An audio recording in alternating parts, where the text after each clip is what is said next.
Hello, everyone. In every corner of Morocco, untold stories lie hidden.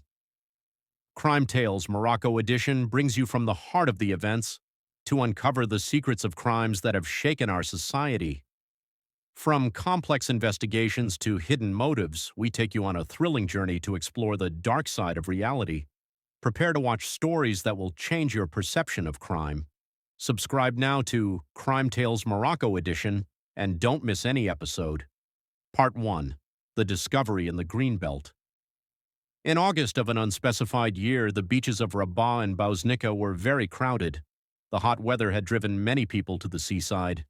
The forests of the Greenbelt were filled with tents where many young people were camping, spending their nights singing and having fun. Early on the morning of August 15th, one of these young men woke up to relieve himself. As he moved away from his tent into the trees, he felt his foot hit something. At first he thought it was a dog or a sheep, but when he looked closer he saw it was the naked body of a young woman.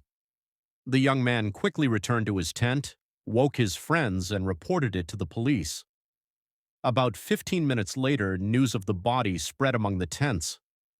Abu al-Wakar, who was in charge of the campers area, secured the crime scene and prevented anyone who might be questioned from leaving. There were no documents with the body to identify her. Part 2. The investigation begins. A forensics doctor arrived and after a quick check confirmed the body needed to be moved to the municipal morgue for a more detailed examination. The public prosecutor was informed and the body was taken away. Abu al-Wakar and his team stayed behind at the crime scene.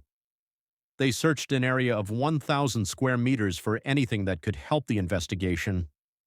The wet ground and the movement of the campers had changed the appearance of the crime scene.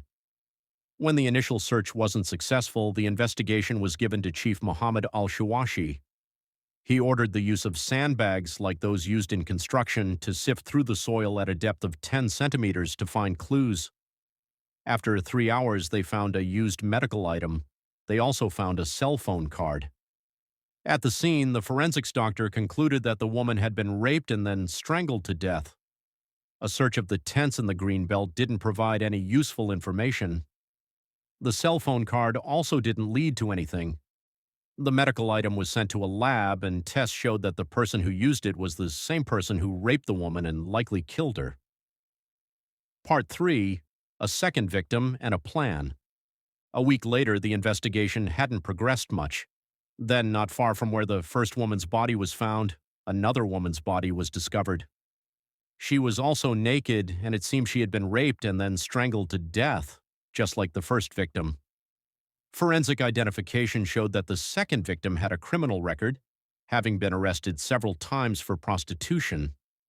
This made investigators focus on women whose bodies were found near the beach. These women often went with men into the nearby forest where dense trees offered privacy.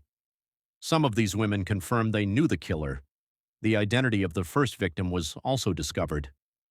Prosecutor Mohammed al-Shawashi decided they needed to set a trap for the suspected killer, who was likely someone who came to the beach looking for prostitutes. The prosecutor decided to have an investigator pretend to be a prostitute. He chose a young female investigator who had just graduated from the Royal Police Academy.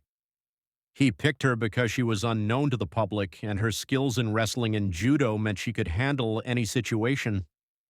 The young investigator was hesitant at first, but the prosecutor convinced her that her actions could save other women from being targeted by the beach killer. He also assured her that she would be surrounded by 4 very capable men and would be in constant contact with him and the other 4 men. Part 4.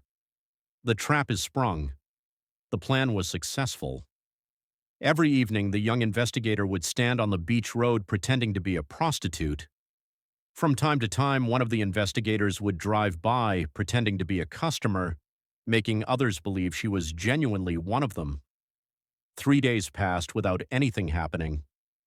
On the 4th day, while the investigator was on the beach road, one of her colleagues involved in the plan approached her, pretending to be her boyfriend.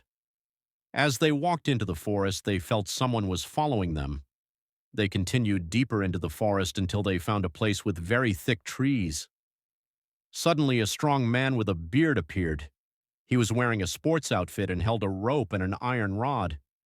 He ordered the male investigator to leave if he wanted to live, telling him to leave the woman with him. The investigator pretended to be scared and begged the man to leave him and his fiancée alone.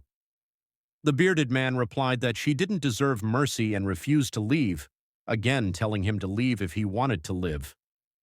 The investigator continued to act terrified. A few steps later, the bearded man was looking at him. Suddenly, the investigator turned around and wrestled the man to the ground. The investigator then quickly ran away. Part 5. Arrest and Confession. The investigators contacted the men who were positioned at the forest entrance.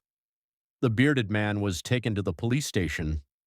After his fingerprints were taken, he was brought before the investigator. In the investigator's office, there was a document with his photo. His name was Qadir bin Abdul Wafi, born in Rabat on February 5, 1992, with unknown parents, and living on Sidi Yahya Street in Tamara. The investigator was surprised. He quickly admitted that he was the one who killed the two women. Later, lab tests of his blood sample proved that a liquid found in the medical item and on the two bodies matched his. He claimed he killed the two women to get revenge for his mother, whom he never knew, and he believed she was completely responsible for her own death. He also claimed that his actions helped him achieve many of his dreams. These were his reasons. The investigation was completed and the bearded man was presented to the king's officials. This was the first step before he would be charged with the murder of two women and other crimes.